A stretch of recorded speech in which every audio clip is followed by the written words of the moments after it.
ಶಾಸಕ ಪ್ರಜ್ವಲ್ ಅಬ್ಸ್ಕ್ಯಾಂಡ್ ಆಗಿ ಹತ್ತತ್ರ ಒಂದು ತಿಂಗಳು ಕಳೀತಾ ಬಂತು. ಈ ಬೆನ್ನಲ್ಲೇ ಎಚ್.ಡಿ. ದೇವೇಗೌಡರು ಇದೇ ವಿಚಾರಕ್ಕೆ ಸಂಬಂಧಪಟ್ಟಂತೆ ವಾರ್ನಿಂಗ್ ಕೊಟ್ಟಿದ್ದಾರೆ.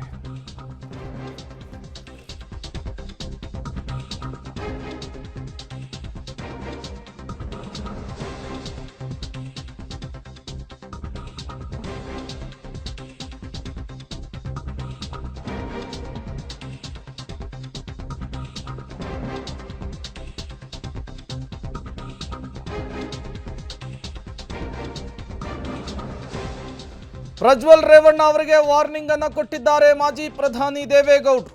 ನನ್ನ ತಾಳ್ಮೆಯನ್ನ ಪರೀಕ್ಷಿಸುವಂತಹ ಕೆಲಸ ಮಾಡಬೇಡ, ಎಲ್ಲೇ ಇದ್ರೂ ಕೂಡ ತಕ್ಷಣವೇ ಸ್ವದೇಶಕ್ಕೆ ವಾಪಸ್ ಆಗು ಅಂತೇಳಿ ದೇವೇಗೌಡರು ಪತ್ರದ ಮೂಲಕ ಸೂಚನೆಯನ್ನು ಕೊಟ್ಟಿದ್ದಾರೆ. ಸ್ವದೇಶಕ್ಕೆ ವಾಪಸ್ ಆಗಿ SIT ತನಿಖೆಯನ್ನ ಎದುರಿಸು. ಪ್ರಜ್ವಲ್ ಬಗ್ಗೆ ನಾನು ಸಮರ್ಥಿಸಿಕೊಳ್ಳಲು ಯಾವುದೇ ಕಾರಣಕ್ಕೂ ಸಾಧ್ಯವಿಲ್ಲ. ಎಲ್ಲೇ ಇದ್ರೂ ಕೂಡ ದೇಶಕ್ಕೆ ವಾಪಸ್ ಆಗು, ವಿಚಾರಣೆಗೆ ಸಹಕರಿಸು ಅಂತೇಳಿ ಮನವಿಯನ್ನು ಮಾಡಿಕೊಂಡಿದ್ದಾರೆ ಮಾಜಿ ಪ್ರಧಾನಿ ಎಚ್.ಡಿ. ದೇವೇಗೌಡರು.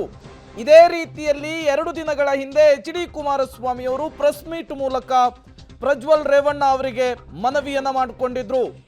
ದೇವೇಗೌಡರಿಗೂ ಕೂಡ ನಾನು ಮನವಿ ಮಾಡಿಕೊಳ್ಳೋದಕ್ಕೆ ಹೇಳಿದ್ದೆ ಅನ್ನುವಂತಹ ವಿಚಾರವನ್ನು ಪ್ರಸ್ತಾಪಿಸಿದ್ರು. ಆ ಎಲ್ಲ ಬೆಳವಣಿಗೆಗಳಾಗಿ 2 ದಿನಗಳ ಬಳಿಕ ಈಗ ಎಚ್.ಡಿ. ದೇವೇಗೌಡರ ಲೆಟರ್ ಹೆಡ್ನಲ್ಲಿ ಒಂದು ಎಚ್ಚರಿಕೆಯ ಪತ್ರ ಪ್ರಜ್ವಲ್ ರೇವಣ್ಣ ಅವರಿಗೆ ರವಾನೆಯಾಗಿದೆ. ನನ್ನ ತಾಳ್ಮೆಯನ್ನ ಪರೀಕ್ಷಿಸುವಂತಹ ಕೆಲಸ ಮಾಡಬೇಡ, ನೀನು ಈ ಭೂಮಿಯ ಯಾವುದೇ ಮೂಲೆಯಲ್ಲಿದ್ರೂ ಕೂಡ ತತ್ಕ್ಷಣಕ್ಕೆ ದೇಶಕ್ಕೆ ಬರಬೇಕು, ಸ್ಪೆಷಲ್ ಇನ್ವೆಸ್ಟಿಗೇಷನ್ ಟೀಮ್ನ ತನಿಖೆಯನ್ನು ನೀನು ಎದುರಿಸಬೇಕು ಅನ್ನುವಂತಹ ಸೂಚನೆಯನ್ನ ದೇವೇಗೌಡರು ಈ ಮೂಲಕ ಪಾಸ್ ಮಾಡಿರುವಂಥದ್ದು. ಪ್ರಜ್ವಲ್ ರೇವಣ್ಣ ವಿದೇಶದಲ್ಲಿ ತಲೆಮರೆಸಿಕೊಂಡು 25ಕ್ಕೂ ಹೆಚ್ಚು ದಿನಗಳು ಕಳೀತಾ ಬಂತು. 7 ದಿನಗಳ ಕಾಲ ಅವರೇ ಕಾಲಾವಕಾಶವನ್ನ ಕೇಳಿದ್ರು. ಆದರೂ ಕೂಡ ಅವರು ದೇಶಕ್ಕೆ ವಾಪಸ್ ಆಗುವಂತಹ ಮುನ್ಸೂಚನೆಗಳು ಸಿಗಲಿಲ್ಲ. ಅದಾದ ಮೇಲೆ SIT lookout notice, blue corner notice ಅನ್ನು ಕೂಡ ಜಾರಿ ಮಾಡಿತು.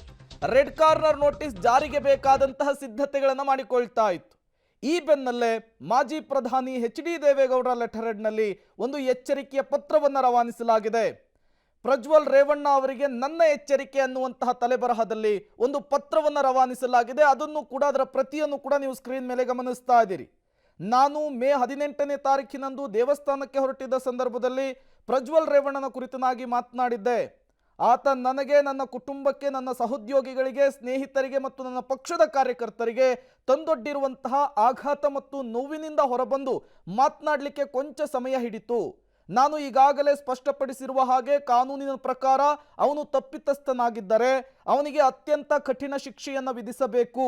ನನ್ನ ಈ ನಿಲುವನ್ನ ನನ್ನ ಮಗ ಮತ್ತು ಕರ್ನಾಟಕದ ಮಾಜಿ ಮುಖ್ಯಮಂತ್ರಿ ಎಚ್.ಡಿ. ಕುಮಾರಸ್ವಾಮಿಯವರು ಹಗರಣ ಹೊರಬಿದ್ದ ಮೊದಲ ದಿನದಿಂದಲೇ ಪ್ರತಿಪಾದಿಸ್ತಾ ಇದ್ದಾರೆ. ಈ ಕೆಲವು ವಾರಗಳಿಂದ ಜನರು ನನ್ನ ಮತ್ತು ನನ್ನ ಕುಟುಂಬದವರ ಕುರಿತಾಗಿ ಅತ್ಯಂತ ಅವಹೇಳನಕಾರಿಯಾಗಿ ಮಾತನಾಡ್ತಿದ್ದಾರೆ. ಇದೆಲ್ಲವೂ ಕೂಡ ನನಗೆ ತಿಳಿದಿದೆ. ನಾನು ಅವರು ಮಾತನಾಡೋದನ್ನು ನಿಲ್ಲಿಸುವ ಪ್ರಯತ್ನವನ್ನ ಮಾಡೋದಿಲ್ಲ. ನಾನು ಅವರನ್ನ ಟೀಕೆ ಮಾಡಲಿಕ್ಕೆ ಹೋಗೋದಿಲ್ಲ. ಈ ಹಗರಣದ ಎಲ್ಲ ಸತ್ಯಾಂಶಗಳು ಹೊರಬರುವವರೆಗೂ ಕೂಡ ಅವರು ತಾಳ್ಮೆಯಿಂದ ಕಾಯಬೇಕಿತ್ತು ಅಂತೇಳಿ ಎಚ್ಚರಿಕೆಯ ಪತ್ರವನ್ನು ರವಾನಿಸಿರುವಂಥದ್ದು.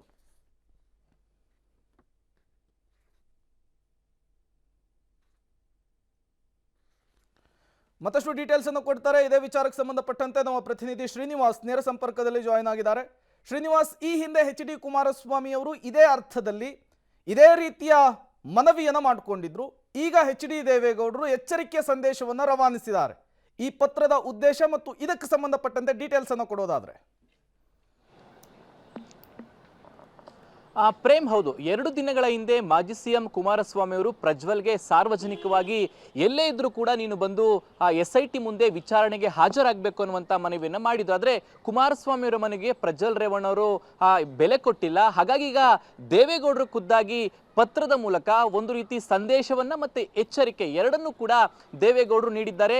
ಸುದೀರ್ಘವಾದಂತಹ ಪತ್ರದ ಮೂಲಕ ಒಂದು ಸಂದೇಶವನ್ನ ಪ್ರಜ್ವಲ್ಗೆ ಕೊಡುವಂತ ಪ್ರಯತ್ನ ಮಾಡ್ತಿದ್ದಾರೆ. ಪತ್ರದಲ್ಲಿ ಪ್ರಮುಖ ಸಾರಾಂಶ ಇರುವಂತದ್ದು ಎಲ್ಲೇ ಇದ್ರೂ ಕೂಡ ಬಂದು ಪೊಲೀಸರ ಮುಂದೆ ನೀನು ಶರಣಾಗಬೇಕು, ವಿಚಾರಣೆ ಎದುರಿಸಬೇಕು ಅನ್ನುವಂತಹ ಸಂದೇಶವನ್ನ ದೇವೇಗೌಡರು ಪ್ರಮುಖವಾಗಿ ಕೊಟ್ಟಿರುವಂಥದ್ದು. ಅದರ ಜೊತೆಗೆ ನಾನು ಈ ಒಂದು ವಾರ್ನಿಂಗ್ ಅನ್ನು ಕೊಡ್ತಿರುವಂಥದ್ದು ಯಾವುದೇ ಮುಲಾಜು ಮರ್ಜಿ ಇಲ್ಲದೆ ಹೇಳ್ತಿದ್ದೇನೆ, ನೀನ್ ಬಂದು ವಿಚಾರಣೆ ಎದುರಿಸಲೇಬೇಕು ಅನ್ನುವಂತಹ ಸಂದೇಶವನ್ನ ಕೊಡ್ತಿದ್ದಾರೆ. ಒಂದ್ ವೇಳೆ ಏನಾದ್ರೂ ಪ್ರಜ್ವಲ್ ರೇವಣ್ಣ ನನ್ನ ಮಾತಿಗೆ ಅಥವಾ ನನ್ನ ಎಚ್ಚರಿಕೆಗೆ ಏನಾದರೂ ವಾಪಸ್ ಬರದೆ ಹೋದ್ರೆ ನನ್ನ ಕುಟುಂಬದ ಇಡೀ ಕುಟುಂಬದ ವಿರೋಧವನ್ನ ಎದುರಿಸಬೇಕಾಗುತ್ತೆ ಅನ್ನುವ ಮೂಲಕ ಕುಟುಂಬವನ್ನು ಎದುರಿ ಹಾಕಿಕೊಳ್ಬೇಕು ಅನ್ನುವಂಥ ಸಂದೇಶವನ್ನು ಕೂಡ ದೇವೇಗೌಡರು ಕೊಟ್ಟಿದ್ದಾರೆ. ಅಲ್ಲದೆ ಹಿಂದಿನ ಪ್ರಕರಣಗಳಂದ್ರೆ ಯಾಕೆ ಈ ಒಂದು ಪತ್ರವನ್ನ ಬರಿತಾ ಇದ್ದಾರೆ ದೇವೇಗೌಡರು ಅನ್ನೋದಾದ್ರೆ ಪದೇ ಪದೇ ದೇವೇಗೌಡರ ಕುಟುಂಬ ಕುಮಾರಸ್ವಾಮಿ ಅವರನ್ನ ಆಡಳಿತ ಪಕ್ಷದವರು ಟಾರ್ಗೆಟ್ ಮಾಡ್ತಿದ್ದಾರೆ. ಕುಮಾರಸ್ವಾಮಿ ದೇವೇಗೌಡರು ಅವರೇ ಹೇಳಿ ಕಳಿಸಿದ್ದಾರೆ ಅನ್ನುವಂಥ ಆರೋಪಗಳು, ಮತ್ತೊಂದು ಕಡೆ ಕೇಂದ್ರ ಸರ್ಕಾರ ಪ್ರಜ್ವಲ್ ರೇವಣ್ಣ ಅವರ ಹಿಂದೆ ನಿಂತಿದೆ ಅನ್ನುವಂಥ ಆರೋಪಗಳು, ಇದೆಲ್ಲದರಿಂದನೂ ಬೇಸತ್ತು ಕುಮಾರಸ್ವಾಮಿ ಅವರ ಮಾತಿಗೂ ಕೂಡ ಬೆಲೆ ಕೊಡದೇ ಇರೋ ಹಿನ್ನೆಲೆಯಲ್ಲಿ ನೇರವಾಗಿ ದೇವೇಗೌಡರು ಪತ್ರದ ಮೂಲಕ ಪ್ರಜ್ವಲ್ಗೆ ಎಚ್ಚರಿಕೆ ಜೊತೆಗೆ ಸಂದೇಶವನ್ನ ಕೊಡುವಂತಹ ಪ್ರಯತ್ನವನ್ನ ಮಾಡಿರುವಂತದ್ದು. ಪ್ರೇಮ್.